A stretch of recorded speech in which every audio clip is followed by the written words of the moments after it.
গাছের খাবার মাংস। হ্যাঁ, কথাটা শুনতে অবিশ্বাস্য মনে হলেও এমনও গাছ দেখতে পাওয়া যায়। হয়তো আপনিও দেখেছেন। ইউরোপ, অস্ট্রেলিয়া, ভারত, জাপান ও আফ্রিকাতে এই উদ্ভিদটি দেখতে পাওয়া যায়। আকারে ছোট, শিকড়হীন এই উদ্ভিদটি পুকুর বা জলাশয়ের উপর ভাসতে দেখা যায়। বাংলাদেশে সর্বপ্রথম মল্লিকা ঝাঁঝি পাওয়া যায় 1974 সালে রাজশাহী পুঠিয়া উপজেলার অন্তর্গত একটি বিল থেকে। এটিকে দুর্লভও বলা চলে। এই উদ্ভিদটি সম্পূর্ণ 4 থেকে 12 ইঞ্চি লম্বা হয়।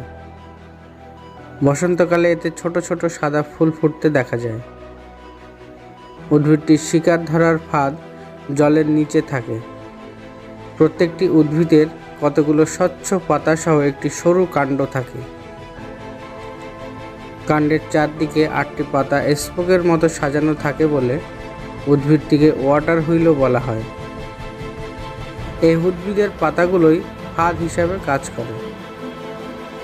পাতাগুলো আকারে বেশ ছোট, দৈর্ঘ্য মাত্র 6 মিলিমিটার। আকারে খুব ছোট হওয়ায় এদের শিকারগুলোও খুব ছোট হয়ে থাকে। এতে ধরা পড়ে উকুনের মতো ছোট্ট এক ধরনের জলজ প্রাণী, প্লাঙ্কটন নামে পরিচিত আণুবীক্ষণিক জলজ প্রাণীকুল আর জলজ প্রাণীদের লার্ভা। এদের পাতা 2টি খণ্ডে বিভক্ত থাকে। এখানে সারিবদ্ধভাবে সুর দিয়ে সাজানো থাকে, আর খণ্ডগুলোর মধ্যে থাকে ট্রিগার হেয়ার। একটি পোকা ফাঁদে প্রবেশ করলে পাতার খণ্ড দুটি 1 সেকেন্ডেরও কম সময়ের মধ্যে বন্ধ হয়ে যায়।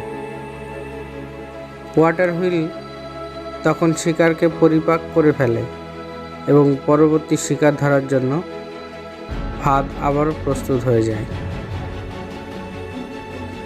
এমনই অজানা মজার ভিডিও পেতে আমাদের চ্যানেলটি সাবস্ক্রাইব করে সঙ্গে থাকুন। দেখা হচ্ছে পরের একটি ভিডিওতে। ততক্ষণ ভালো থাকুন, সুস্থ থাকুন।